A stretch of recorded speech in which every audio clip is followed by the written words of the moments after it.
Arakan আর্মির commander in chief major general Tun Myat নাইংয়ের পরিকল্পনায় বাংলাদেশের পার্বত্য চট্টগ্রাম এবং কক্সবাজারের সীমান্তবর্তী অঞ্চলগুলোতে অস্থিতিশীল পরিবেশ সৃষ্টি করা হচ্ছে বলে দেশি বিদেশি একাধিক নির্ভরযোগ্য সূত্রে জানা গেছে। কেবল তাই নয়, রোহিঙ্গা প্রত্যাবাসন প্রক্রিয়াকে বাধাগ্রস্ত করতে মিয়ানমার ভিত্তিক গণমাধ্যমেও বাংলাদেশ নিয়ে নানা ধরনের মিথ্যাচার, প্রোপাগান্ডা ও দোষ চাপিয়ে দেওয়া হচ্ছে গোষ্ঠীটির পক্ষ থেকে।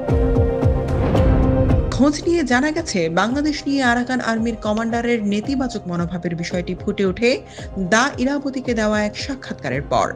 সেখানে তিনি আরাকান আর্মির ঘাঁটিতে সম্প্রতি আরসার হামলা চালানোর ঘটনায় বাংলাদেশি কর্মকর্তাদের মদদ থাকার কথা জানান, যা মোটেও সত্যি নয়।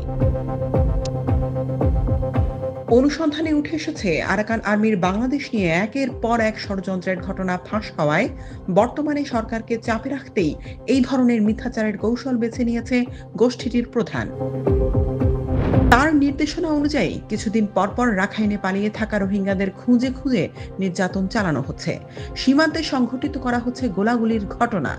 আরাকান আর্মির নির্যাতনের শিকার হয়ে 2024 সালের পর নতুন করে দেশে 1,24,000 রোহিঙ্গা আশ্রয় নিয়েছেন। ভূ-রাজনীতি ও নিরাপত্তা বিষয়ক বিশ্লেষকরা বলছেন, অতীতে বাংলাদেশের পাহাড়ে বসে সামরিক ঘাঁটি স্থাপন করে মিয়ানমারের সামরিক জান্তার বিরুদ্ধে তৎপরতা চালিয়ে যাওয়া কিংবা সীমান্তে মাদক বেচাকেনা ও জেলেদের ধরে নিয়ে অপহরণ বাণিজ্য করাই ছিল এই গোষ্ঠীটির অন্যতম কাজ। এখন তারা গোপন সামরিক ঘাঁটির উপর নির্ভরশীলতা কমিয়ে বাংলাদেশের সীমান্ত ব্যবহার করে পার্বত্য চট্টগ্রাম এবং টেকনাফ উখিয়া অঞ্চলের বসবাসরত জনগোষ্ঠীর সঙ্গে মিশে যাওয়ার এক অভিনব ও বিপজ্জনক কৌশল গ্রহণ করেছে।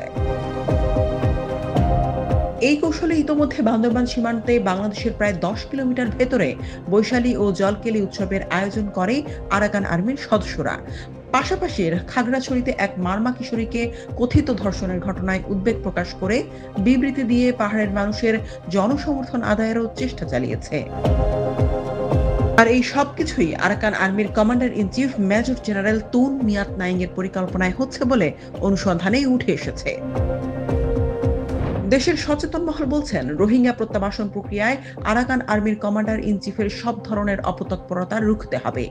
দ্রুত তথ্যভিত্তিক কৌশল, আঞ্চলিক কূটনীতি, প্রয়োজনে সামরিক চাপ এবং আন্তর্জাতিক তদন্তের মাধ্যমে রোহিঙ্গাদের স্বদেশ প্রত্যাবাসন নিশ্চিত করার কোনো বিকল্প নেই বলে ফেসবুকে মন্তব্য করেছেন দেশের অনেকেই।